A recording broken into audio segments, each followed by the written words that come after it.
Добрый день. Мы, как всегда, переходим ко второй части нашей программы. Если вам удобно, на полу отлично есть стулья, как вам удобно. А сегодня у нас лекция Марты Рослер, нашего гостя из Нью-Йорка. И сейчас два слова скажет Екатерина Дёготь о Марте и Рослере. Добрый день, я очень рада, что нас сегодня здесь так много. И это, конечно, неудивительно, потому что Марта Рослер приезжает к нам не каждый день, к сожалению. Хотя каждый ее приезд в какое-то интересное время, и последний раз она была здесь в 1994 году. И насколько я тогда прочитала, мы тогда еще не были знакомы, я прочитала ее статью. Она видела несколько выставок в Центральном доме художника. Если кто помнит, что происходило в Центральном доме художника в 1994 году, такой художественный хаос, несколько разных выставок, но она составила по ним себе очень четкое представление, очень точное, очень критичное о том, что происходило тогда в нашей стране. И сегодня приезд Марты Рослер не мог бы быть более своевременным, скажем так, да, потому что она здесь, как вы понимаете, в очень интересное время, в очень интересном политическом контексте. Но мне не нужно представлять Марту Рослер, конечно, но все же я скажу, что она художник, который работает с самыми, вот уже много лет, с самыми актуальными темами, актуальными также для нас. И актуальны они настолько, что они неосмысленны. И поэтому, хотя сами эти феномены в нашей жизни существуют, но для них не существует русских слов. Поэтому вот сейчас, когда я думала, как я буду транслировать этот английский текст на русском, я поняла, что очень многие вещи мне все равно придется сказать по-английски. Что Марта Рослер работает с public sphere, с housing systems, real estate, с тем, что здесь называется national security climate, со всеми проблемами, которые становятся все более насущными, все более острыми в нашей жизни в связи с принятием новых законов против манифестаций и демонстраций. И у нас появляется опыт, который уже был прожит в Америке несколько раз, можно сказать, да, во время политизации. 70-е годы, 80-е годы и сегодня. И сегодня мы послушаем доклад Марты Рослер, который называется The Artistic Mode of Revolution from Gentrification, еще одно слово, которое не существует на русском, from Gentrification to Occupation. Hello, здравствуйте. Sorry, I have to speak in English. There is an accompanying slideshow, but it's there primarily to take your attention if you can't stand listening anymore. And there are also things that will have words in them, but it'll go by too quickly to read. It's just kind of a reminder of textuality, which I often think is really important. So this is kind of a long paper, and I will try to get through it without choking to death. As you heard, the title is The Artistic Mode of Revolution from Gentrification to Occupation. I've recently addressed the relationship of cognitive and creative labor, especially in visual art, to the 21st century neoliberal city. But recently, I've been thinking about the relation of those who engage in such labor and the widespread, possibly worldwide, public demonstrations and occupations, those of the past week, the past month, the past year, and today. I'll frame my remarks in the light of these occupations and make a few observations about the relationship between artists, the positioning of the creative class, and the occupation movement. In the United States, somebody's got to turn their phone off, please. Oh, sorry. Well, it's going to knock me down every time. Is there a way to do something with it? Yeah, because I'm easily distracted.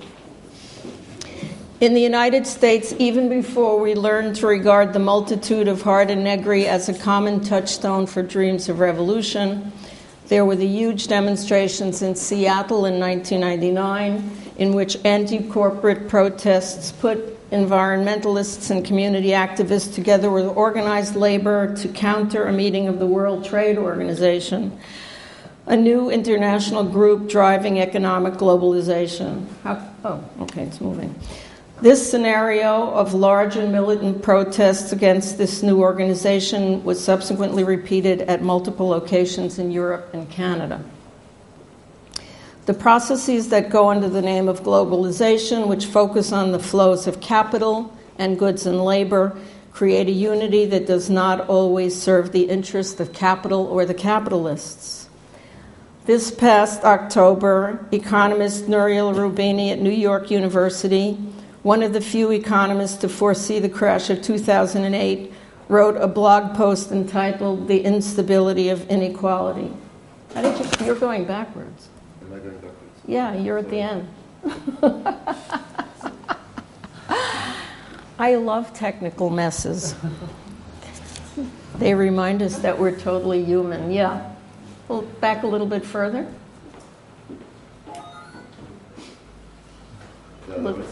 No, you're going the right way. It's just, you're going, okay. Maybe someone needs to show Anton how to advance the, okay. Somebody needs to show. Okay, but I think we missed the whole beginning. I'll just wait for a minute. We don't have to catch a train. Okay. So there should be one before it, right? Okay, and then we can just go. Where was I? The processes that go under the name of globalization, which focus on the flows of capital and goods and labor, create a unity that does not always serve the interest of capital or the capitalists. This past October, economist Nouriel Roubini at New York University, one of the few economists to foresee the crash of 2008, wrote a blog post entitled "The Instability of Inequality." So now we're here forever. So we shall go. We should be moving, yes. I don't want to kill myself on the first page. I'll wait a few more pages. It begins by okay, so we're with Nouriel Roubini.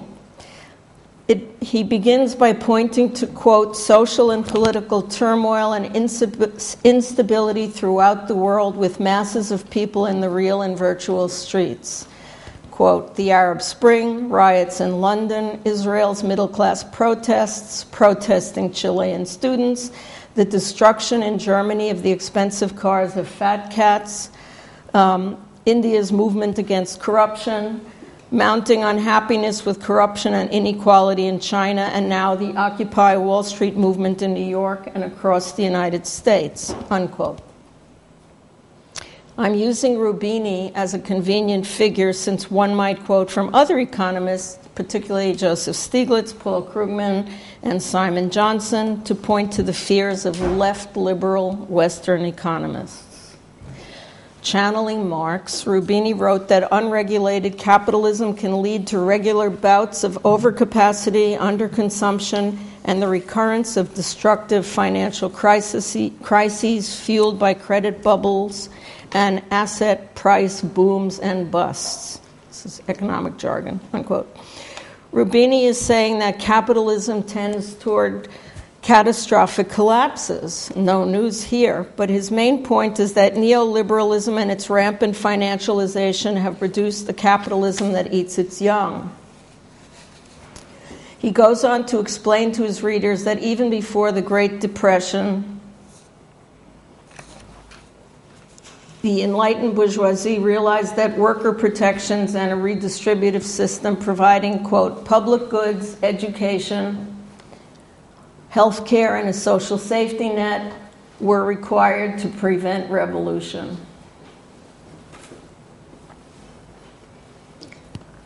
Roubini remarks further that the modern welfare state...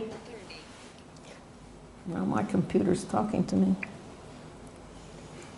The modern welfare state grew out of a post-depression need for macroeconomic stabilization, which required the maintenance of a large middle class, widening the provision of public goods through progressive taxation, and fostering economic opportunity for all, unquote. Is this distracting you? Is it okay to have it running? Okay. But Rubini notes that all this began to collapse during the massive Reagan-Thatcher deregulation of the 80s, which Rubini, no Marxist after all, traces in part to the flaws in Europe's social welfare model, reflected in yawning deficits, regulatory overkill, and a lack of economic dynamism. But Rubini goes on to proclaim the failure of this Anglo-American model, precisely the financial model that seized the imagination and drove the policies of former East Bloc governing elites, many of whom are destroying their present and future middle classes, case in point being Latvia. Following this path is neo-Thatcherist Great Britain and the European Central Bank under German influence, driving severe austerity measures in Ireland, Greece, Italy, Spain, and Portugal. Meanwhile, Citibank, which required 2 U.S. government rescues after the financial crisis of 2008, posted record quarterly profits of $3.8 billion in 2011, a 74% increase over the previous quarter. And its chief, Vikram Pandit, expressed his sympathy with the Occupy Wall Street protesters and offered to meet with them. So did Jamie Dimon of Chase Bank, which had seemed to be the only bank that operated with proper restraint, but which only last week was revealed to have lost $2 or possibly $3 billion on the same sort of risky trades that had caused the financial crisis in 2008. The ongoing round-the-world unrest has drawn inspiration from the so-called Arab Spring, driven by the frustration of the young, educated middle classes. In the Arab case, fairly new ones, confronting societies controlled by hugely rich ruling elites, but with little hope of a secure future for themselves despite their university educations. These are societies that had made no effort to create modern welfare or even neoliberal states with controls over corruption, bureaucratic indifference, and flagrant nepotism, or to institute more than the appearance of democratic governance. First and second world protesters are aware of sharing conditions that are functionally quite similar. Such protests, as in France in 2006, which saw widespread mobilization against so-called precaritization, as well as the subsequent uprising in the Paris banlieue or in England last year, reflect also the anger of working-class youths who, along with their rage against racist political violence, speaking now of England, were out there smashing and looting together with young members of the middle class. In London, students had mobilized in giant protests that centered on crushingly high school fees that would limit access to education to the rich. Chilean students have been engaged in huge protests over the same issue for a year, and today, as during the past month, the students of Quebec are mobilized against tuition increases in strikes and demonstrations met by extremely repressive legislation to augment police repression. The protests of these groups have been fired by the recognition that there are likely no secure jobs for them, or any at all. But precaritization is not a necessary consequence of any particular form of labor. Precaritization joins mechanization, that is, the replacement of workers with machines, delocalization, that is, capital's worldwide search for the lowest combination of workers' rights and environmental regulation, and financialization, that is, the maintenance of excess value in the stock market as opposed to surplus value extracted from manufacturing, as one of the great strategies to restore profitability after its post-war crisis. These strategies supplement the more widely noted assaults on the welfare state and on workers' rights. Many of the protesting students and young postgraduates, for their part, were preparing for jobs in what we have come to call the knowledge industries, or more recently, the creative industries, a branch of the former. Let me step back a bit to the consolidation of this sector in the newly dawning information age in the early 1900s in the United States. Clark Kerr, labor economist, first appointed chancellor of the great University of California's elite Berkeley campus, and then appointed president of the entire UC system, saw the university as a site of production of knowledge workers and the University of California as the greatest public machine for this purpose. In 1960, University President Kerr oversaw the creation of a master plan for aggressive growth into the 21st century. He organized the state's higher education into 3 tiers: research universities, state colleges, and 2-year junior or community colleges, which would grant associate degrees. This benchmark plan acknowledged the need to unify the training and administration of the entire knowledge sector, from the elites in all fields to the rank and file, but also the working classes, including so-called post-Fordist or post-industrial ones, whether medical, legal, financial, or industrial, in a politically divided world. Kerr called the university, quote, a prime instrument of national purpose. He saw the knowledge industry, which was his term, as supplanting the industries surrounding new modes of transportation, railroads in the 19th century and automobiles in the 20th, in unifying the nation, acting as the economic masthead, and serving as the motor for worldwide economic dominance. The student protest movement of the 1960s, Berkeley's free speech movement, ignited student movements around the world. It was formed in vehement reaction to Kerr's educational and managerial policies, and was thus a movement of those middle-class members destined to become the elite workers of the new knowledge industries. Today, the UC system is almost broke, financially hobbled and beset by student protests for the past several years. But as Apple's dictionary informs us in defining the word bellwether, college campuses are often the bellwether of change.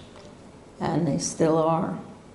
Today, this great public university, which had been mandated to send every California student to college who wanted to go, has been forced to renege on this promise, shutting out poor and working-class Californians while fishing for high-paying children of international elites. For sake of comparison with the student movement of the 1960s, the 1970s British punk subculture was arguably a working-class response to a diminished future despite its partial traceability to art school, which in any case was a newly experimental repository for working-class misfits. As Dick Hebdige described it in 1979, and I quote, "Despite the confident assurances of both labor and conservative politicians that we never had it so good, class refused to disappear. The ways in which class was lived, however, the forms in which the experience of class found expression in culture did change dramatically. The advent of the mass media, changes in the constitution of the family, in the organization of school and work, shifts in the relative status of work and leisure, all serve to fragment and polarize the working class community, producing a series of marginal discourses within the broad confines of class experience." End quote. Punk was anti-commodity and anti-corporate and followed a tactic of uglification and self-mutilation, of fuck you response to bourgeois culture. The fact that it was quickly commodified and heavily promoted in the music industry is beside the point. Until at least it became the point. Lifestyle politics became almost indistinguishable from either politics or daily life for the post-1970s generations, and that frame of reference is now spread around the world. Lifestyle, however, had, as a result, been intensively developed as a major marketing point for consumer goods, and with complex arrays of categories of consumer types to gladden the heart of any ad agency and impress any client. Here is a prime nugget of lifestyle marketing analysis offered in 1984 by Theodore Levitt, who was a Harvard professor of business administration and marketing. Back then, when the thinking seemed new, Professor Levitt commented on the failure of the Hoover Appliance Corporation to sell washing machines in Europe. He said, it asked people what features they wanted in a washing machine rather than what they wanted out of life. Levitt, who was editor of the Harvard Business Review, is credited with the term globalization. In his best-selling book, The Marketing Imagination, Levitt pointed out that goods with so-called high techs, Levi's and Coca-Cola, along with high tech, were at the core of the U.S. push to sell its products to the world. He wrote, "A powerful force is now driving the world toward a converging commonality," which is why we all look alike. And that force is technology. Almost everyone everywhere wants all the things they've heard about, seen, or experienced via the new technologies. End quote. Levitt referred to homogenization as the means and the result of globalization. He differentiates multinationals from global corporations, which, he said, succeed because they sell standardized products in the same way everywhere. Autos, steel, chemicals, petroleum, cement, agricultural commodities and equipment, industrial and commercial construction, banking and insurance services, computers, semiconductors, transport, electronic instruments, pharmaceuticals, and telecommunications, to mention some of the obvious. End quote. That was 1984. Now, 30 years on, we would sweep many of these categories under the rubric of the knowledge industries, including the management of Fordist or assembly line industrial production. 30 years on also, lifestyle politics, both a unifier and a differentiator, is how we are presumed to live. People form alliances based on taste classes, above all via the tribalism of appearance and other taste choices as identity. Commodified lifestyle clusters include not merely objects but persons, achievements, and children, and they tend to be costly to achieve and maintain. Punk now is another lifestyle choice, although an urban romantic one, and punks, goths, and other ways of life associated with New York's East Village provide the preferred uniform of suburban and small-town mall culture malcontents, as does the Bronxish hip-hop style, which is popular worldwide, especially among working-class people of color. In this taxonomy, hipsterism is the lifestyle of archetypes, the triumph of surface over substance, and is a direct consequence of the easy availability of cultural goods by technological means. Are we abandoning the slideshow here? We're stuck on LA? You like this one? Okay.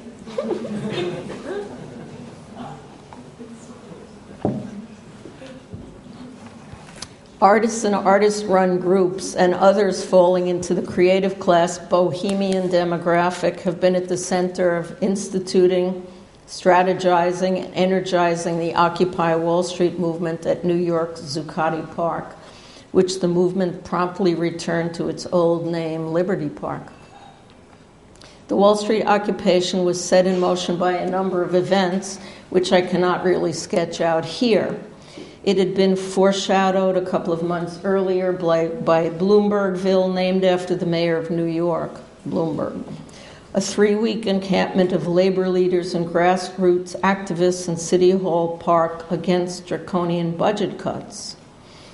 Another important precedent was the occupation of the Wisconsin State House, supported by unions, including police unions. An article speculating on the possibility of emulating Tahrir Square, written by anarchist and anthropologist David Graeber, was published by Adbusters, which is a glossy, situationist-inspired magazine published in Canada.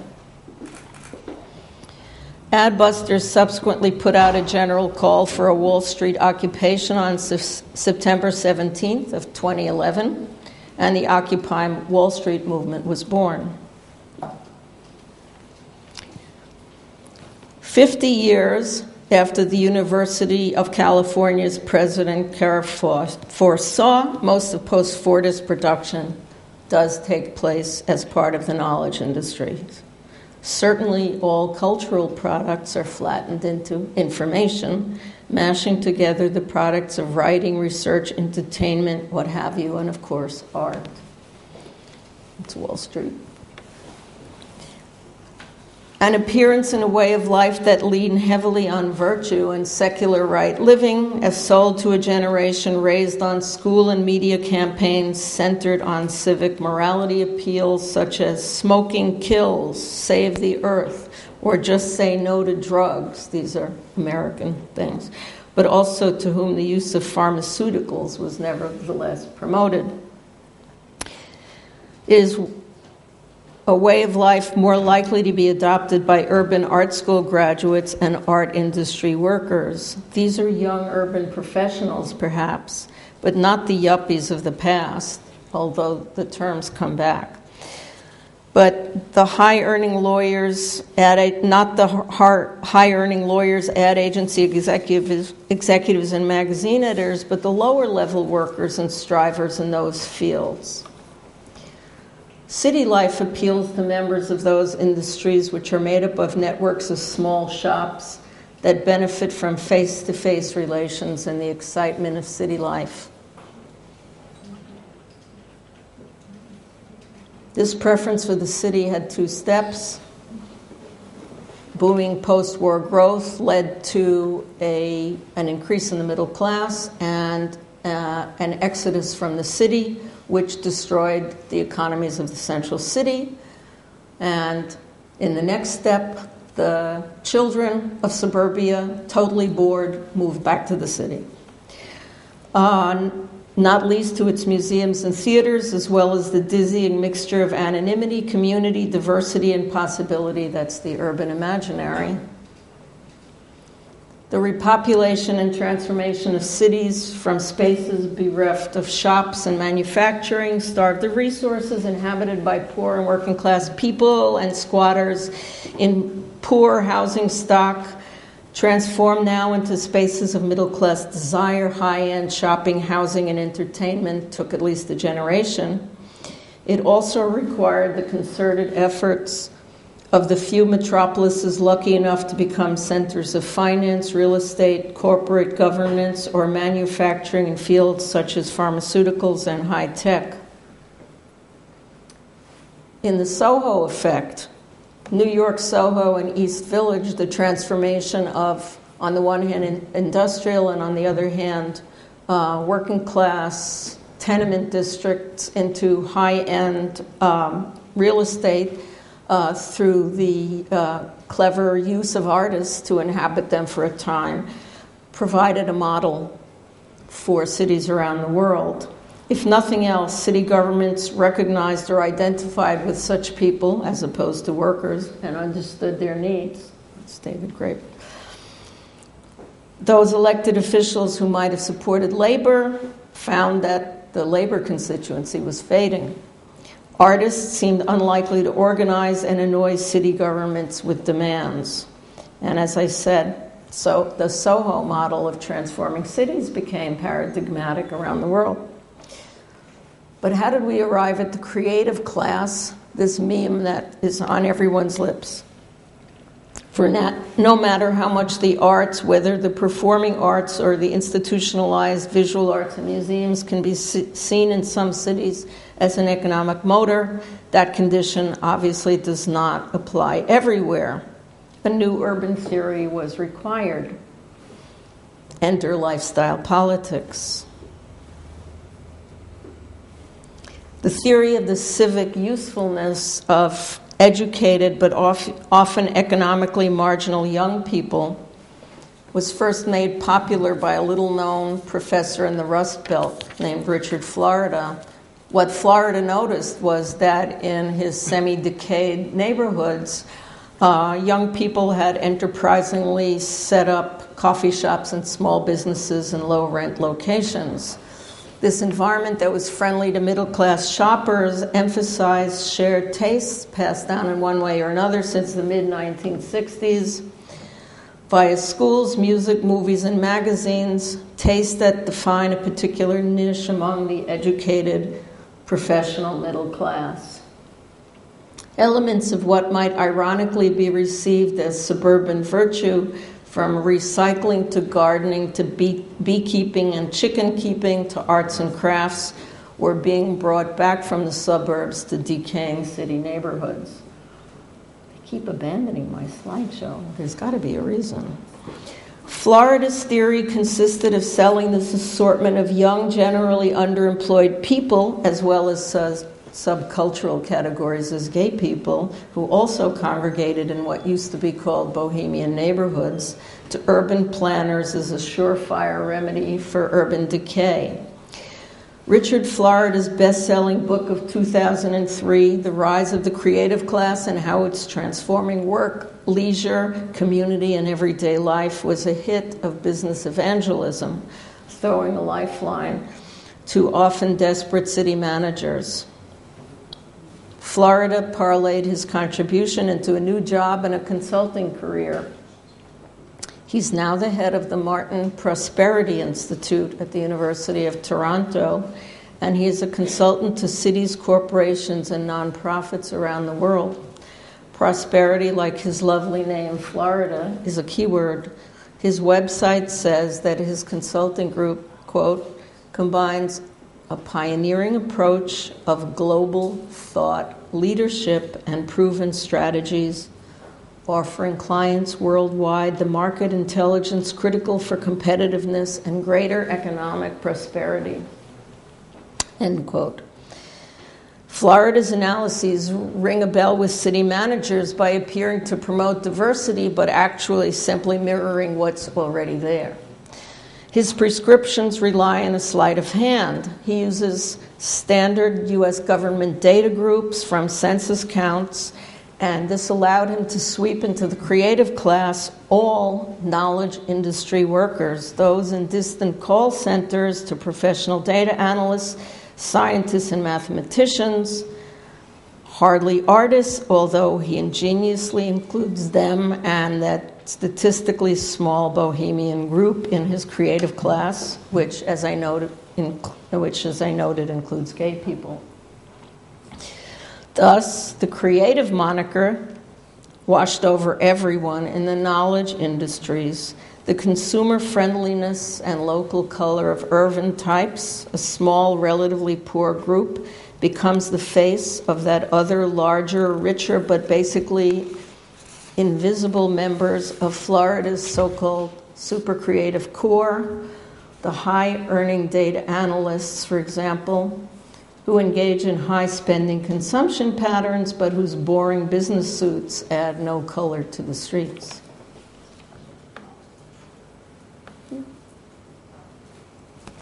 In his shell game, creatives are defined under one shell as people whose mental engagement is at the heart of their work, and under another as people who know how to live nicely, decoratively, and cheaply, and under yet another as primarily a high-earning economic category. So he calls the group creatives, he decorates it, and himself, with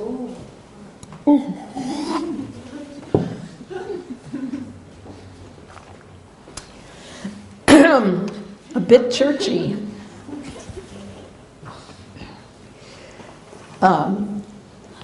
He decorates this class, which is primarily made up of people in the IT sector and knowledge industry. He decorates them with people who look like you, and with gay people who also, nice and progressive. But no matter. Florida calls himself a thought leader, which is a term that doesn't exist, by the way. Thus, he's a seller of cognitive snake oil. His carefully crafted self-description asserts his location at the top of the hierarchy of creative class knowledge workers, a ringmaster of sorts. His analyses are managerial tools, rhetorical frames that advance the careers of those other would-be creative class ringmasters who pick them up and wave them around, and it hardly matters whether they actually do anything. For one thing, they promote a kind of cozy city living in public spaces that's hard to disavow. Green, artisanal, bike-friendly, rollerblade-friendly, presumably safe, and full of many people living for today a kind of hippie, peace, love, rock and roll dream, but reborn as a collective illusion of middle-class people all dreaming together. Inconvenient, poorly dressed working-class people are marginalized and pushed further out to the city edge or to old suburbs, and in these newly reclaimed city precincts, bourgeois predilections of ego-centered, commodified, and mediated rituals enfold every milestone in life, from birth to premarital stag and hen partings, weddings, baby showers, communions, and maybe even death. The fact that Florida's analyses do not actually center on artists and the complex of institutions associated with art does not bother either the cities that adopt his methods or the recipients of attention and largesse. Many urbanists have pointed out that supporting infrastructure and education, what's known as human resources, provides a much surer route to urban transformation and the well-being of citizens, but invoking art is itself often seemingly virtuous until it isn't. In Western Europe, art was state-supported as a social good, part of the collective commons, but recently, as in Canada and very prominently the Netherlands, virulent right-wing populism portrays art as a left-wing hobby, drawing resources away from more deserving constituencies, which are often xenophobes and homophobes fearful of cultural difference and job loss. Pro-art public figures are unable to argue successfully against the anti-art populists who are aligning themselves one more time with the ressentiment of the old petty bourgeoisie alongside elements of the working class against the new petty bourgeoisie of knowledge workers. Perhaps symbolic manipulators is a better technical term, and against the technocratic class of experts whose work products may be invisible, but their outcomes are pernicious. And somehow the guild-like cultishness and apparent uselessness of art and living artists forms the iconic face of this hated group. To the elites of many cities and countries, the recreation of their cities for the benefit of the middle class, including its managerial and financial elites, on the backs of young, semi-disenfranchised postgraduates and art students seems like a reasonable trade-off and cheaper than funding art schools or museums. In the Netherlands, Florida's theory of the creative class remains quite popular, and I doubt many of its municipal proponents define the creative class as composed of artists, museums, or gay people. They are more likely looking for respectable neighborhood improving, tax-paying, wealth-generating IT and design shops. Many critics fail to realize that Florida, like Clark Kerr, is classifiable as a social liberal. Florida's out there with the patricians, defending the right of the creative class to do their work for them, for little or no compensation, and to argue as well for tolerance and subsidies. Liberals and even neoliberals are happy to celebrate the artists and better the creatives, that amorphous group of brewers, bakers, urban farmers, and baristas, as long as their festivals and celebrations can be paid for by banks, corporations, and foundations, and their efforts can be civically branded.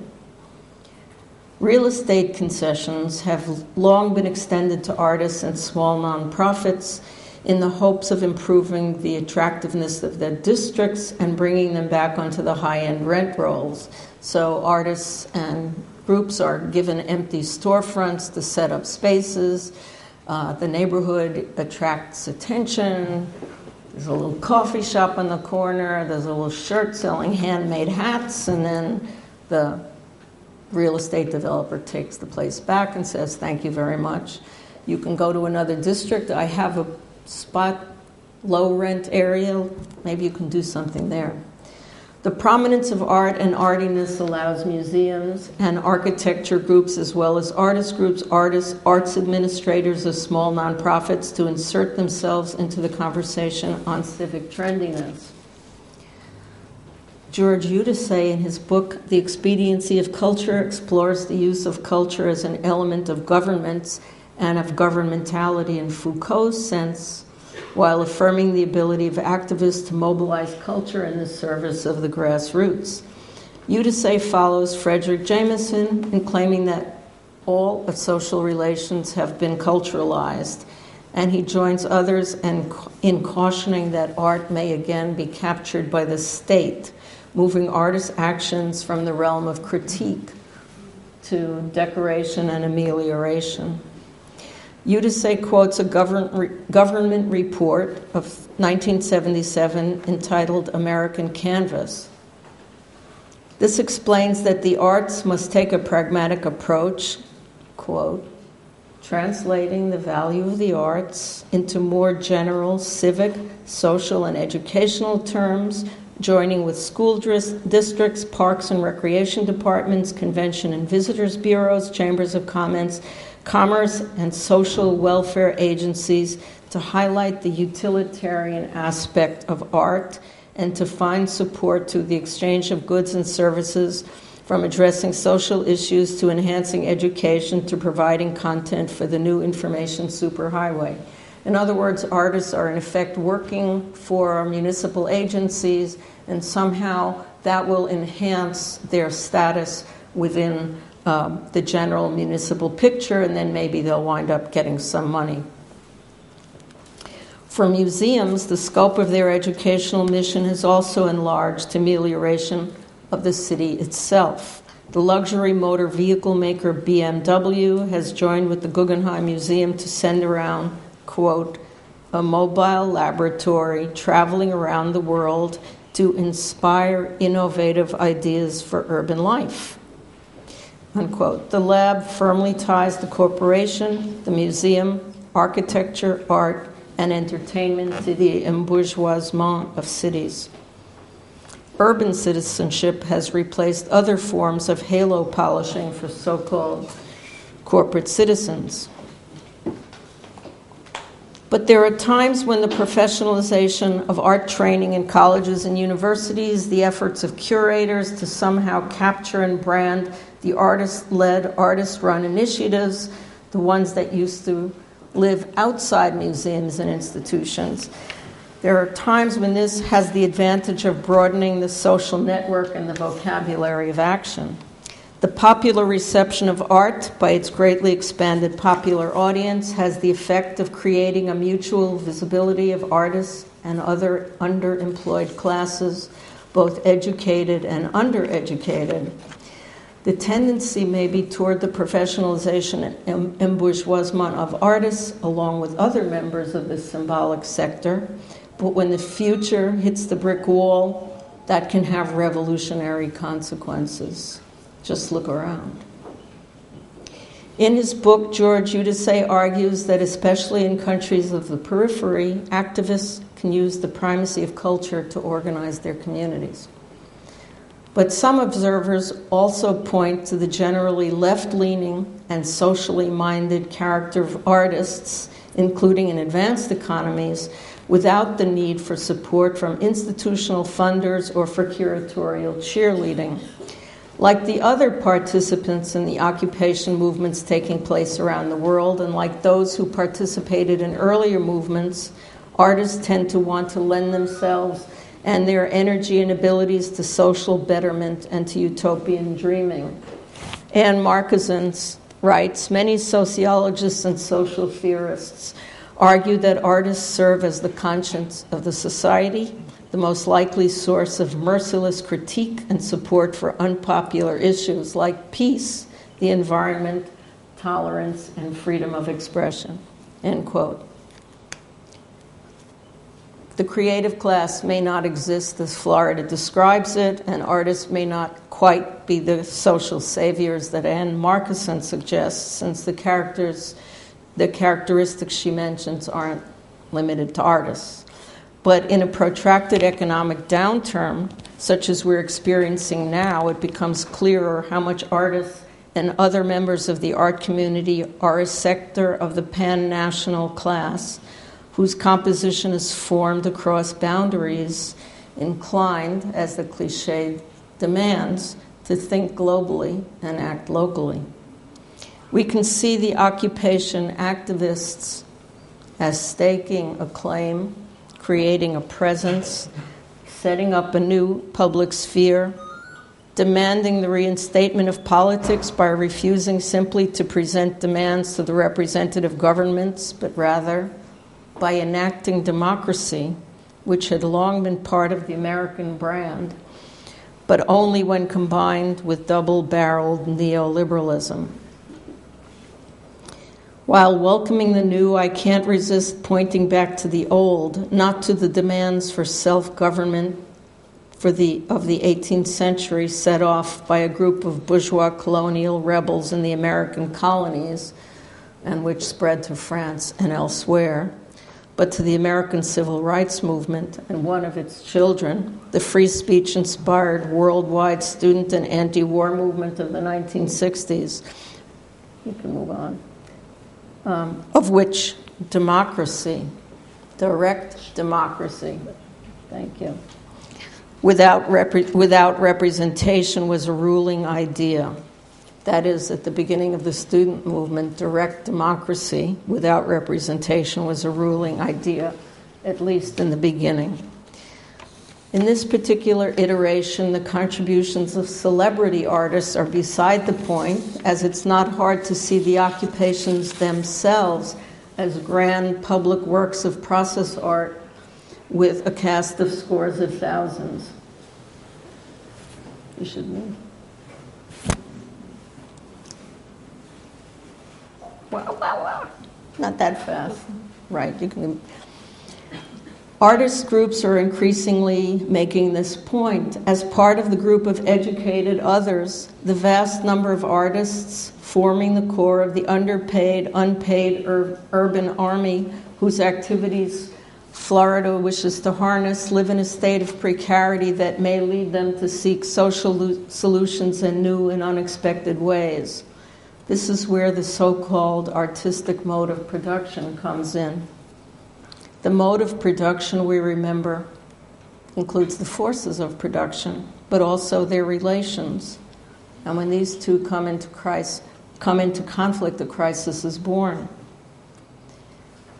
If the creative class thesis can be seen as something of a hymn to the harmony between the creative forces of production and the urban social relations that would use them to the benefit of cities bereft of industrial capital, perhaps the current grassroots occupation can be seen as the inevitable arrival of the conflict between the creatives and the city that uses them. It's interesting in this respect that the battle cry has been occupy, which echoes Richard Florida's similar injunction to gentrify, that is, to occupy space, in a way analogous to the previous movement's radicalization of freedom into emancipation, republic into democracy, and equality into justice. Florida says gentrify, we say occupy. Thank you.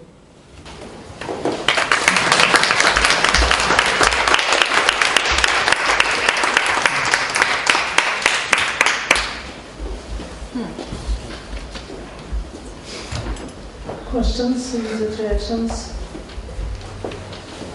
I can read it again.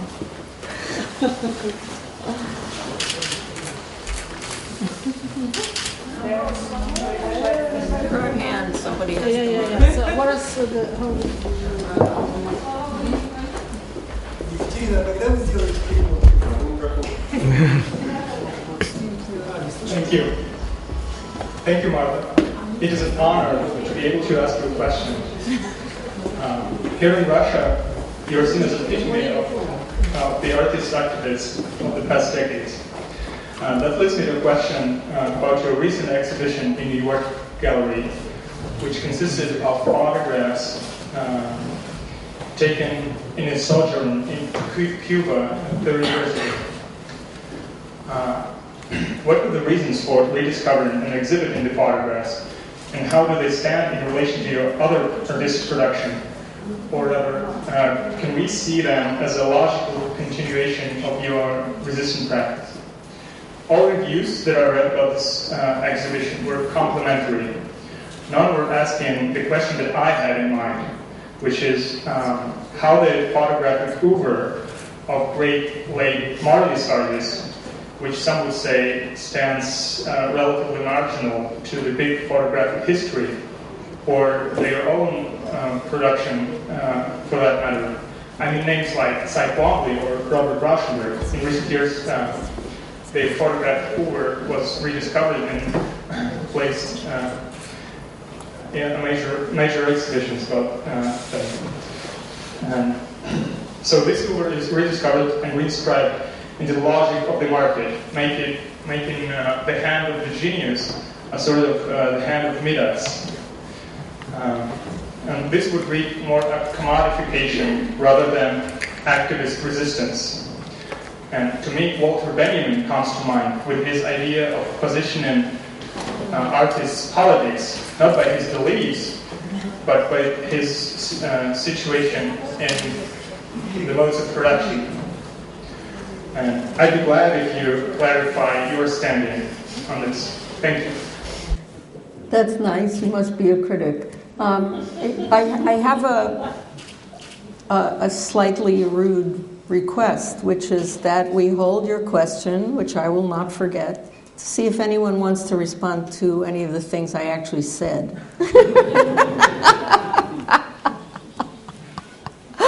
So if I forget to answer your question in a little while, you'll poke me. But otherwise, let's try to not let this fade away while I... Well, kind of yielding with this young man. Microphone. Marta, thank you so much. I'm kind of yielding with this young man because for me it's not clear. Your lecture is a part of your art or is it a lecture? And then what kind of education do you have? Is it economical or is it political? If it's an artist, if you view what you do right now is an art piece, then it's one thing. And if it's something else, please describe. I understand you are a little bit confused about categories from your question. I don't make those distinctions since a lot of my work as an artist consists of thinking and trying to make work that is based on something I think as well as feel. The fact that I would be moved to write about the movements of my time is not so surprising. This essay grew out of a series of articles I'd written on the creative class and urbanism, which I was invited to Den Haag in the Netherlands to speak as an artist about Richard Florida's creative class thesis in 2010. I had no interest in Richard Florida's creative class thesis, and I thought, oh, that's so silly. So I thought, well, that will be interesting and amusing, and so I started thinking about it. My problem is that I think slowly, and of course I had to give a lecture, which means I had to write it. And so I wrote a lecture, and then I wasn't satisfied. I gave the lecture, and then I wrote 2 more installments, so it became a 3-part essay on the creative class and its relationship to cities. And then when the Occupy movement came out, I saw exactly, as far as I was concerned, the relationship of the question of the creative class to the composition of the Occupy movements wherever I went, which wasn't that far, New York and a couple of other U.S. cities, but also Frankfurt and Amsterdam. But through the wonder of modern communications, we can be in contact, and also Montreal recently, we can be in touch with people many places and also watching on live stream and reading documents.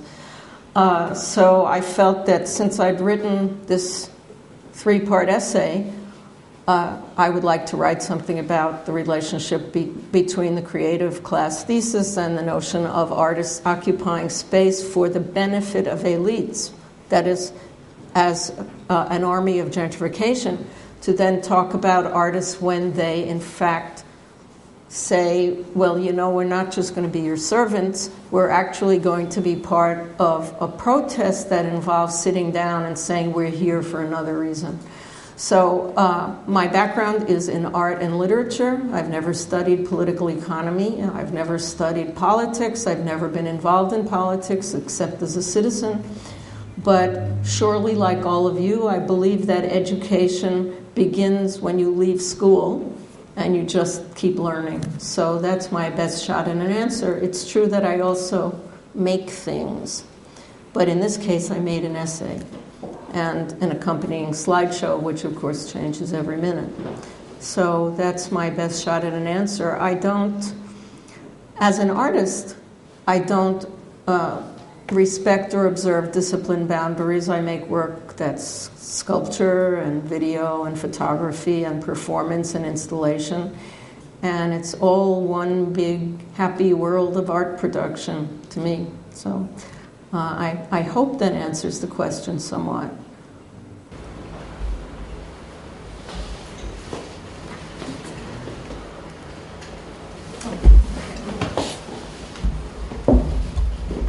Thank you for the lecture. I think your last comment leads into the question that I have, because I'm here in Moscow as an invited artist to participate in a kind of urban development project, and so you've just described, I think, in your description of the kind of art and artiness and how it is allowed to interact with municipal development. I think it's been my experience here in Moscow slowly unfolding.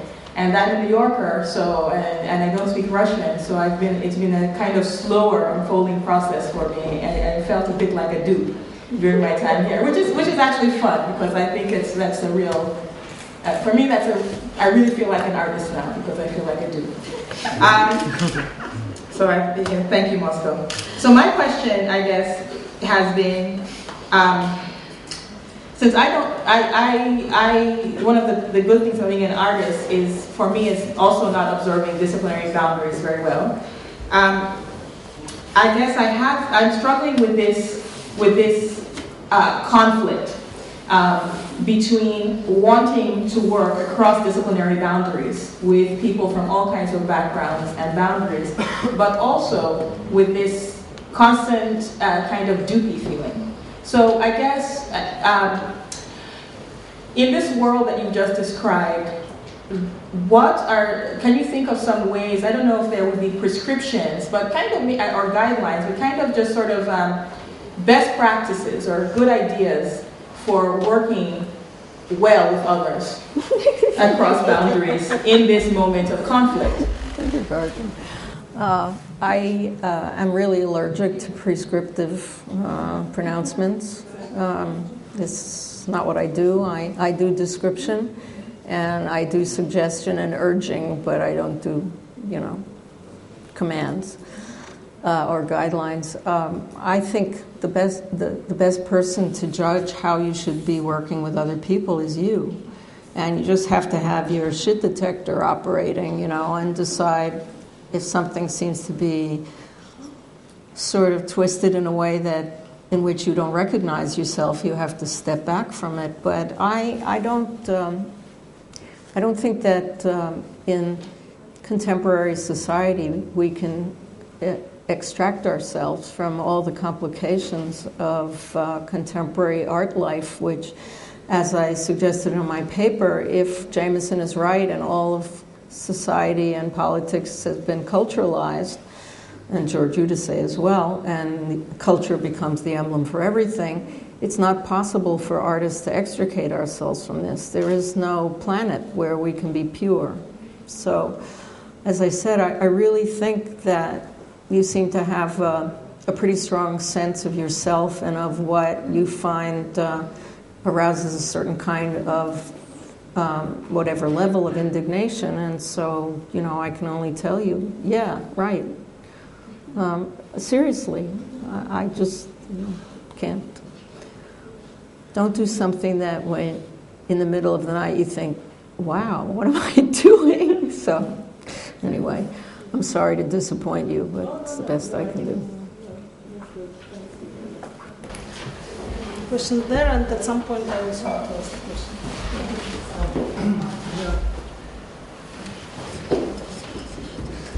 Сирина, вы сказали о переводе. Я, правда, вам очень... Вы не говорили ничего о переводе. Вот у нас нет. Собственно, был вопрос, будет ли перевод. Нет. Все ясно, спасибо.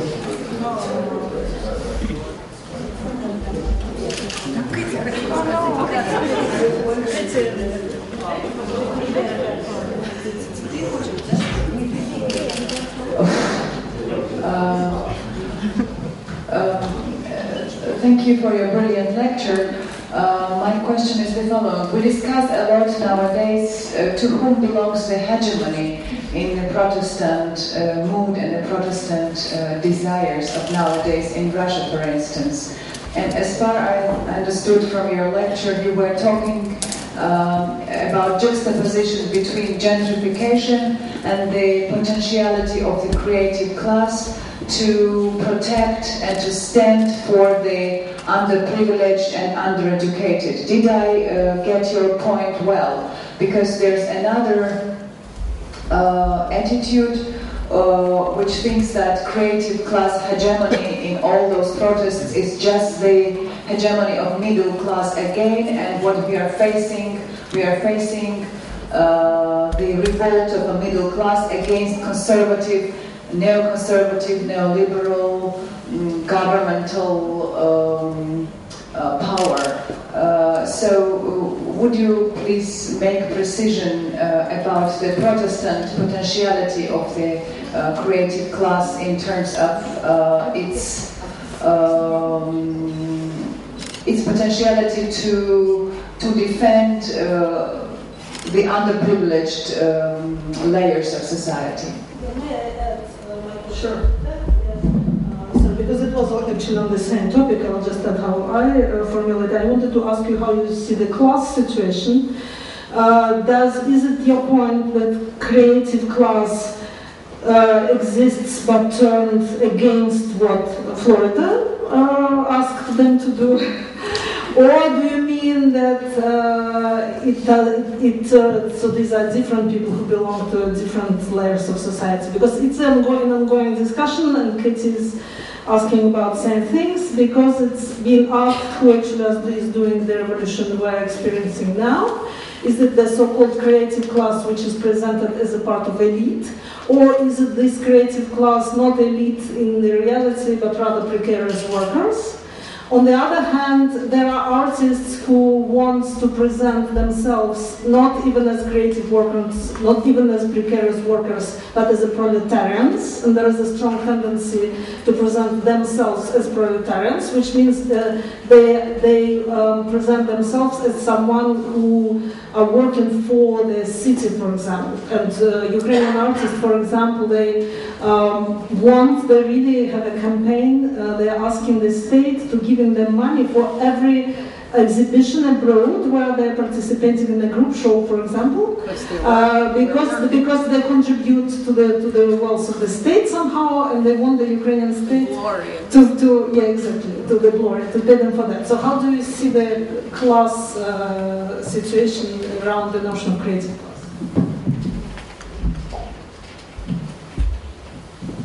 I was, I think, trying to say that the creative class is a bourgeois phenomenon, even as it moves into it, people who come from other class backgrounds. It is a description of a sector of the middle class. The interesting thing is that in his effort to step away from Marxist type or common sociological class categories, he includes his little special group of gay people, which of course gay people are people who therefore exist in every stratum of society and every class. And that's a kind of smug little way of stepping away from his boundaries. So he says on the one hand that the creative class is an economic category, but it's more like people who live by their brains, and then, oh yeah, there are the bohemians who are also nice and creative by virtue of their innate taste or something.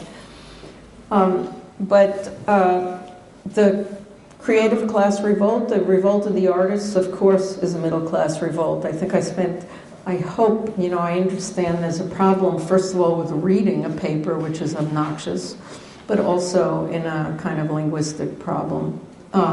Yes, I do see this as a largely middle class phenomenon. However, I do think that artists are precarious labor, by and large. There is some chart in there somewhere that shows how very little artists actually make. It's what I consider a gigantically deformed pyramid with a huge base of artists with a very tiny number at the top who actually make a living. It's kind of like the crapshoot of becoming a star athlete, Millions of kids spend all their time learning athletics so that 100 can be star athletes. But I want to object to the idea that artists are somehow rescuing other people, or that middle-class people are rescuing working-class people. If that's where the Occupy movement ends, it's a failure.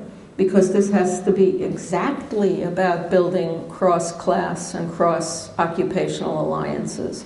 And people in Occupy, at least in the groups that I know, are extremely aware of the necessity of it not being confined either to artists or to the homeless people who are always part of every Occupy encampment, or to the stockbrokers who actually come down and take off their ties and sit in Occupy Wall Street and form part of the financial group, or members of whatever particular class or class sector or whatever, that it really needs to be organization together with others.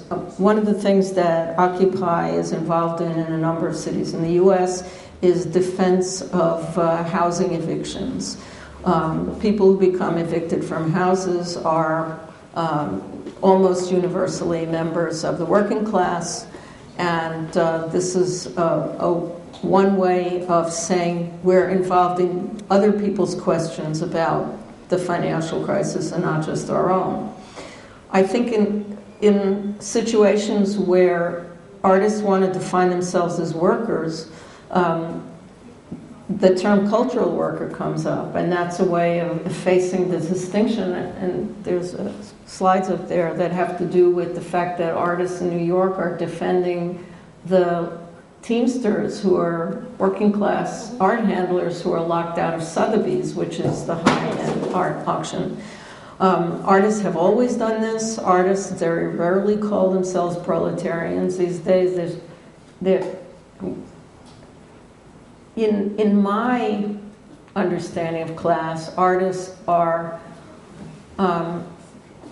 not working class and not exactly middle class. They are a certain kind of déclassé group of people who have voluntarily engaged in precarious labor and are, well, that's life. And who, this is the problem with bohemianism, that often it stands against both the middle class in terms of its values and also against the working class in terms of its moral, authoritarianism. But in the US, at least, this is a mobile issue. The idea of asking for labor is payment for wages is not bad at all. There is a whole sector of artists who have perpetually, this happened in the 60s, and it actually worked in Canada, where artists ask to be paid for exhibitions. We do the work, you show our work. It doesn't do anything for us, really. It may at some future point, but we don't sell things from your museum. We would like to be paid for exhibitions. So in Canada, there isn't much of a market. They formed an artists' union. It still functions. Many artists in New York also would like to form these unions, and also to have self-organized situations where they don't have to ask anyone for pay because they're in effect working for themselves. E-flux, you've heard of it. So I think that regionally the questions present themselves differently. I would like to say again, though, that if artists are seen as middle-class people who proclaim that they're there to help working-class people, they need to go off and have a few general assemblies and think about what they're actually thinking. I understand that in Russia there's a really complex situation that has to do with certain supports that are social supports that are left over from Soviet days, in which there actually are still supports in place. Oh, of course they're disappearing, but it's preventing a widespread disaffection and people, joining together across classes. This is not true in most other places. So, there's a reason why police unions joined with the occupiers in Madison, Wisconsin, because the governor was against public unions and was attacking them ferociously. Well, the police belong to public unions. So every place is different, but I think anyone who begins with the assumption that they're standing out there for the sake of other people should go home.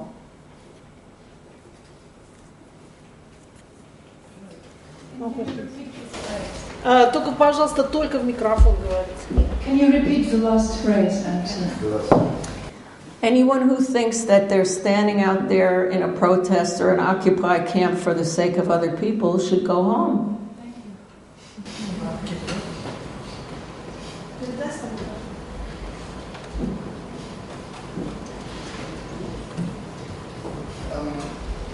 Thank you for your uncanny lecture. My question is quite simple. They cannot go on forever. This cannot go forever. So, what are your predictions? What does your crystal ball say? It's cloudy. I told you I don't do prediction. Well, I do description. As an artist, you have a crystal ball. So you must. So how long are we? How long is it going to go on, and what's going to be the end? Well, I'll start with a dark vision, which is that what's clearly happening in the U.S. is that the various mayors, even those who actually said, I support this movement and you can have the park, are being leaned on by the Department of Homeland Security to send out their riot police and prevent people from sitting down again. And as you can see, that's obviously applied here in Moscow, where the aim is to be sure that people don't sit down again and stay somewhere. Because the visibility of Occupy is a sign of a certain determination that goes beyond what happens when you march and then you go home at night. So all the encampments, as of 2 or 3 days ago, all the encampments in the U.S. have been broken down and often in the same, busted up, often in the same way. In some respects, people in the Occupy movement said, thank God that's over, because the problem was seen as how do we protect our encampment and the people in it, particularly those who don't any longer have any other homes. So it became like camping, just precisely what it wasn't supposed to be. The issue is how, and because the Occupy movement refused to make demands, this actually was kind of terrifying to the municipal and state forces, because when there's a group that's so angry it refuses to make a demand, you can't deal with their demands because there aren't any. So now there are a series of rolling demands. Most of the demands, however, center on making the financial industry pay its taxes and so on. I have no idea whether this is the second phase, now that all the camps are over. I have no idea if the new spring movements are going to advance into anything. However, there is now cross-fertilization because, for example, I think today in New York there's a huge march in support of the Quebecois. You saying yes? Okay. So there's energy across borders, and especially when people realize, as I said about, and there were letters from Tahrir Square to the occupiers, especially when people around the world, and I'm going back to the middle class thesis, realized they went to college, they got a degree, and there ain't no jobs, or no secure jobs, and the working class kids said, yeah, and I never expected a job anyway. This is potentially explosive, and potentially also impossible to carry on, because, for example, some of the people in Quebec some of the students are extremely worried that they are not going to graduate because they've been on strike. And they're the first people in the cégep, they're the first people in their family to go to college, and everyone's expecting them to come out with a degree, and instead the student movement's on strike. So there are a whole series of possible ways for this to go, and I am as curious as you to know what's going to happen with this clearly worldwide movement, whether it will proceed or whether it will collapse in some places and proceed in others, whether the demands will emerge and morph into this or that thing. But being an artist does not give me a crystal ball, and being just a New Yorker certainly doesn't either.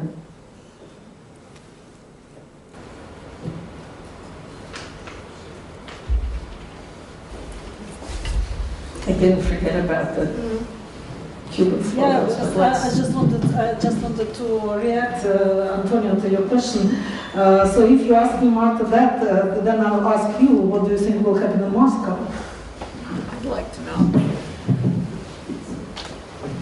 I didn't see that coming. Anyway, I thought of that. thank you for the question. And I'm lucky in this case because I'm not an artist, as you know, so I really do not have a crystal ball. So my hopes are that it's going to change for the better, meaning that that Russia is a rich country. Maybe they have the financial resources to improve the living of people, and for what concerns us, me and you, Katya, I hope that education will change the whole system and it's going to be better. So this, people can not go and occupy forever, but somehow things will change. Just a little bit of patience and it will happen. Because I think it's in DNA of the Russian people.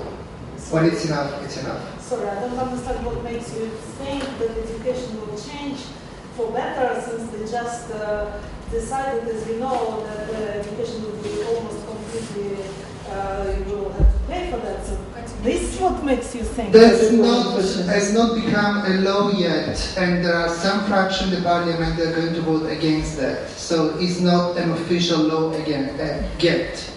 Yeah, just but they're changing in a very, very drastic and quick way, and it's because there are arguments that this is exactly what will make it better. That's how they are. No, I don't believe that. I don't. Well, there are arguments. I'm not arguing that. That's awful. If the law passes, that's awful. So I'm really hoping that will not happen. As it goes, you may think I'm a dreamer, but not the only one. So, again, we are part of this resistance in many ways, as people making culture, dealing with culture, writing and teaching and all the rest of it we do. I think that we are doing a lot. Maybe in a very quiet form, but we are. But the question I have to be all related to the lecture, okay? For the next question. Thank you. No, I think nothing's more important than talking about Moscow in Moscow, so, you know, it's obvious. We're here, we should talk about it if there's something to say, something further to say. I was saying we should talk about Moscow if that's what people want to do. Yes, of course. Then I would, in this context, I will ask you for advice, not for the premonitions, but you know, so what kind of advice would you give to all of us? If the city's gonna, sorry.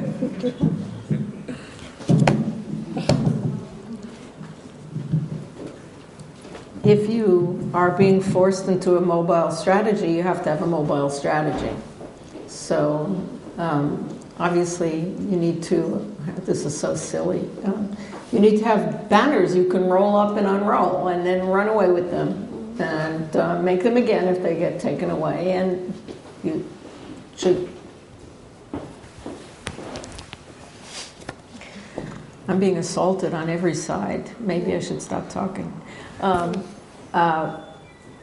You know, it's impossible to offer suggestions because there's still a functioning General Assembly in Moscow, and so that's where decisions need to be taken. But maybe there ought to be some conference calls with people in other cities where they're being harassed, in other countries perhaps.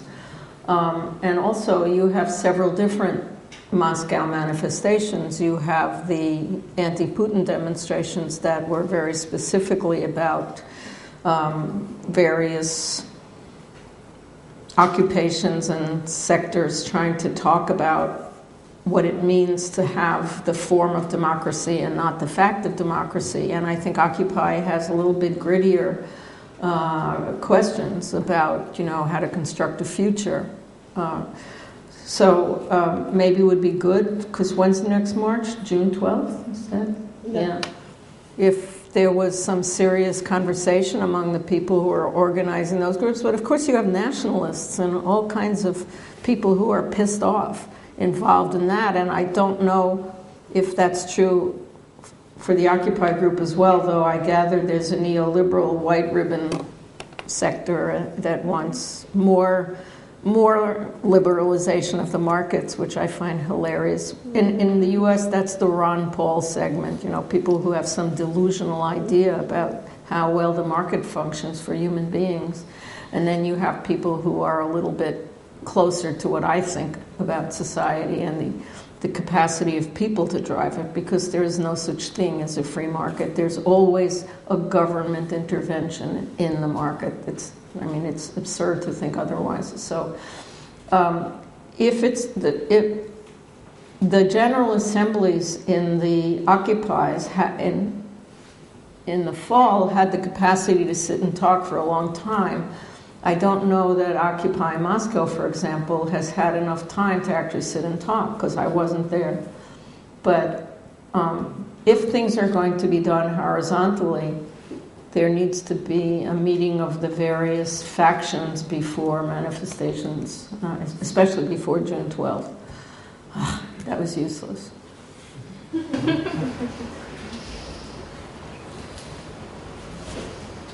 More questions? Skype. Use Skype. Call people in other cities. There was a question. And there was a question. No? Doesn't work? Another one. Okay. Marta, I have a rather maybe silly question, but it's I'm just interested in your opinion on the local situation. So, how do you think? I'm just interested in your opinion. What the protest mechanism could even most effective in order to spread the occupied activity over which is the most in Russia, the small cities, just in case there exists something to occupy. So these cities are often even just isolated from the great educational highway. And should we organize there some local branches, or just should it start with a local citizens activity? So, how do you think? If you're asking about local activity in other places, yeah, just in little cities. Of course they should. Even if it's 10 people. Obviously, the point is to say, this is where I am, and this is where I want to stay, and this is what I think. So, in my opinion, it's one thing to come to the capital or a regional capital for a march, but if you're going to have a protest camp or a regular assembly, of course it should be local, if at all possible. And that's why there have been 1,800 of them around the U.S. and other countries, because even the smallest cities in the U.S. had Occupy camps of people who sat every day on the highway or the road on the town square and talked about what vision they saw for where they were and where they hoped to be. I think it's really critical for people to feel empowered in place rather than empowered in some other place. Excuse me, the question was about the mechanism of spreading these activities. So how do you think could we enhance this movement to some places? Ну, как глубинная почта, естественно, а как еще? Okay. I know the questions. But this is not a question I can answer. I have no idea. Здесь был вопрос. Здесь еще был вопрос. Excuse me. Yeah, works. I have a question regarding forthcoming presidential elections in the U.S. And what do you think, given the fact that it was the Obama administration that initiated this relatively brutal suppressions of the Occupy movements, especially in Oakland, California, would you support Obama's nomination, or do you think that he's already been nominated? I think. Well, I mean his re-election. Especially given the fact that in an instant that his contender is even worse. Exactly. The hard part. Listen, when I was a student activist back in another century, we never voted. And we felt very smug and smart about never voting, but things have gotten much worse since then, much worse. And a friend of mine who is a member of Occupy Boston and I talk about this a lot because it's almost impossible to persuade the Occupy people that they should vote. But, you know, it's like 1 second of activity to try and prevent. It's not so much the horrible things that the Obama administration has continued and intensified from the Bush administration, for example, killing people by remote control from drones. I mean, this is, and trying to pass laws on, or passing laws on indefinite detention and all kinds of stuff. Some of this stuff's not under the control of the Obama administration. We do have 3 branches of government. But for the other functions of government, aside from the ones that are controlled federally, it's really important to get people to vote. There are down market electoral issues, questions on the ballot, and if people don't go to vote for president, they're not going to go to vote on the same day for senators and mayors and city council and so on. And so what we see happening in the U.S. is a sweep of truly reactionary, ignorant, and foolish Republicans. In fact, I just was amused to post on Facebook this thing that the with the new Congress from 2010, the educational level of the Republicans, as judged by their statements, has dropped to 7th grade or some. In other words, that the level of discourse is practically below teenage level, so this is bad. So, of course, I support Obama's election. I never expected a lot from him, but he's managed to disappoint even my very low expectations from him. But that's not... Grown-ups have to vote. That's what I've decided, and I guess it took me a very long time to grow up. But grown-ups have to vote, and they have to vote even when they understand that they're doing it to prevent something even more horrifying from happening, which would be the election of a Republican, any Republican.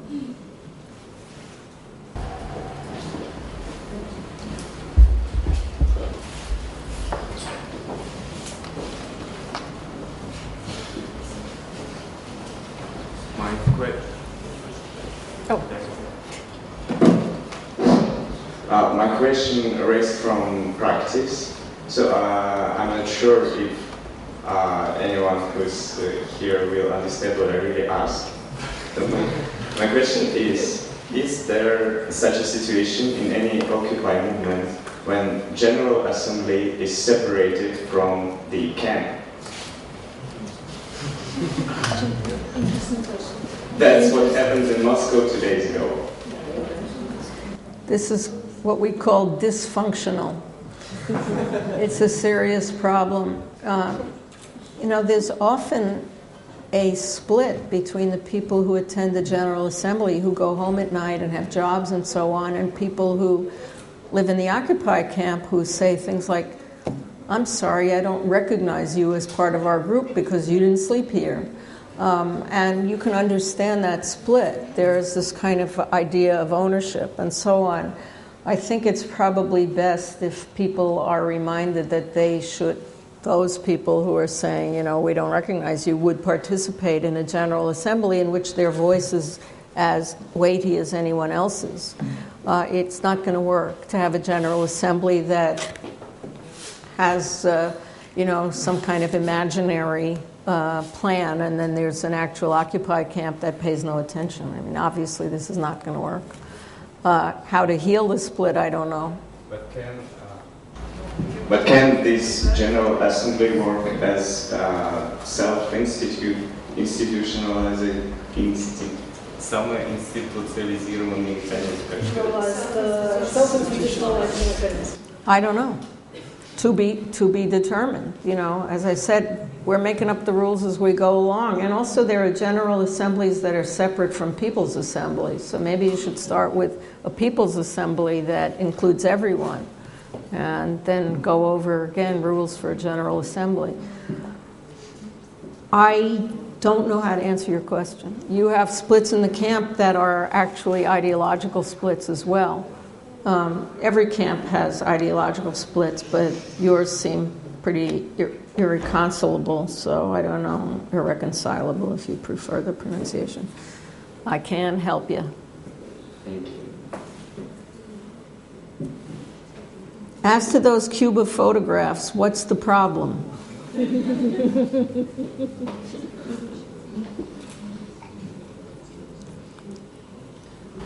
What's the problem? with Cuba?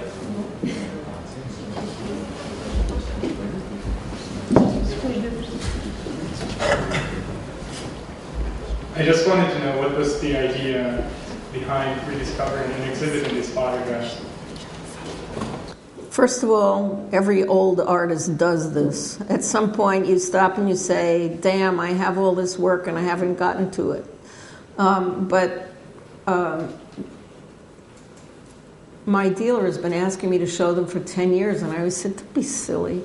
But at the moment, Cuba is an interesting subject for several reasons. One is that the Cuba of the 1970s was stuck between a rock and a hard place, as we say, and still, put on the trappings of a kind of worker state and so on, but was suffering severe economic problems.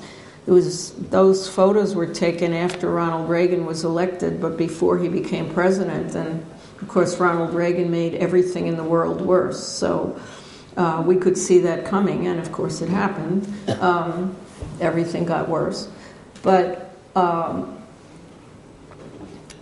at this particular moment, Cuba is most well known as being an art world destination. In fact, even today I got an email from a friend who is part of a group. It's called Harlem to Havana, where people of color, African Americans, I guess, mostly went down to the Cuba Biennale, Havana Biennale, and there are art tours all the time. So Cuba is kind of a relic and a space in which artists are producing art in what is seen as something about to topple and fall into the sea. Because obviously what's happening is the opening of Cuba to a capitalist economy slowly. So I thought it would be interesting 30 years after I took the pictures to actually look at what things looked like at that moment, so we could think about, what is the course of what attempted to be socialism in a country that was only a big island that was 90 miles off the coast of the United States and has been under siege and blockade from the very beginning by the United States. And it just interested me to think about not only the moment of 1981 in Cuba, but also the U.S., because it was an American who took those pictures. So for me, when I don't actually make work of some kind, produce work, I get nervous. So it gave me the opportunity to grab hold of an actual body of work and look at it carefully and make some aesthetic and political judgments, and to present it as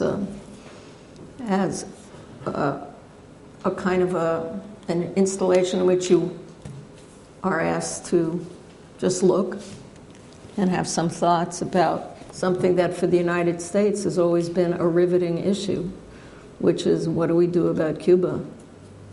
So, as to it being in the commercial gallery, that's what you asked me. I've been in the commercial system since the 90s, when I realized there was no other system in the U.S. There had been one. There had been alternative spaces and so on. And in the early 90s, I realized that had been effectively destroyed by the commercial system and its organs of information dissemination, that is the magazines, and that nothing was ever described, discussed, written about, or disseminated before the internet without its having a place within the commercial system, whether things are actually bought or not. So actually I've been interested in these questions for a long time. And I'm going to have a crazy show at the Museum of Modern Art in November, in which I sell tchotchkes and junk in the middle of the museum in what we call a garage sale, where ordinary people try to recover the value of stuff they don't want anymore. First, I guess the second time I came to Moscow, there were miserable, unhappy people standing in January and selling whatever they could drag out of their house, lining all the roads. I'm sure many of you remember people standing and selling the household goods, the cup, the lace doily, the shirt, whatever. Well, garage sales function somewhat that way, though without the desperation in the United States, which is you're trying to recover some value so you can eat. Not usually that critical, but so you can buy more things, is usually it. So that by having it in the heart of MoMA, I'm also asking questions precisely about the appropriate commercial goods available in a museum. Of course, when I came here, there was also a high-end car dealership in the Tretyakov, so perhaps for Russians this seems normal. But the Museum of Modern Art, I used to call, and you'll have to forgive me, it has nothing to do with being here, the Kremlin of modernism. That was where all policy was made and controlled. And That's not commercial, but it's exactly about the questions about art and commercial reality. I hope that answers your question after you read me your review. Okay, maybe we'll have time for a last question. Someone else wants to ask. There we go. Yeah? Does someone else wants to ask? Oh, no, I think it will be. Okay.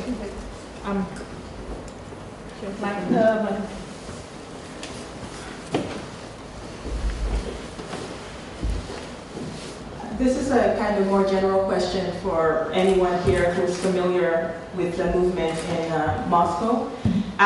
One of the things that has struck me being here is how little people feel in general every day that the spaces outside of their homes, the streets are theirs, other than just for getting from point A to point B. So, for example, I was shocked to learn that, with all of these big boulevards, that people never, for example, are on the boulevard for any reason, marching in the streets for anything, for parades. I don't know if I'm wrong, but I've been here for almost 8 months, and the only thing I've seen on the boulevards are tanks.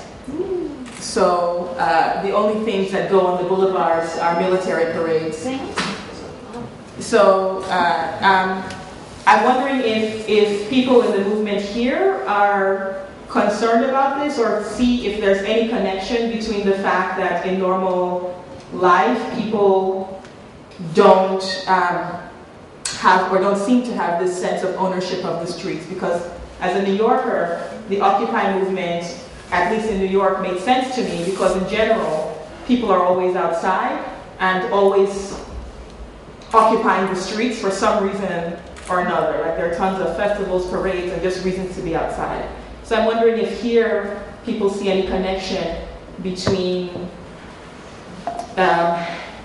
people feeling encouraged to be outside for other reasons and this movement to camp or to occupy. I don't know. It's for Muscovites, I guess. May I try to answer that? Well, I mean, for the first thing, it's very difficult to organize any march in Moscow because, like, the city hall does everything to prevent that. And the only demonstration, the only march you can officially get sanctioned. Usually it's for the 1st of May, or otherwise, like over the last few years, and it was a very uncommon thing. There's this new tradition to do an anti-fascist demonstration on January the 19th, and it was a real breakthrough like a few years ago. I think it's exactly because a march is such a such a spectacular event. It attracts attention so much that the city hall makes everything to stop people do that. For any reason yes, they try to make up excuses, like always. And on the other hand, I completely agree that I think most of Muscovites will agree that we don't feel like, or maybe Russians on the whole don't feel that their cities are not theirs, do not belong to them. And that's exactly the reason why one of the most popular leftist slogans during practically any demonstration is go out into the streets and take over your city.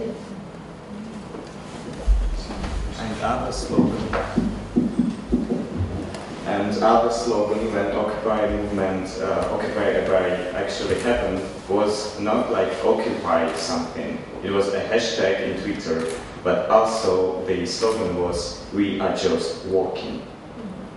That's why we are not allowed to walk in the street. Because, for example, I was caught by police because I was wearing a white ribbon. Oh, goodness.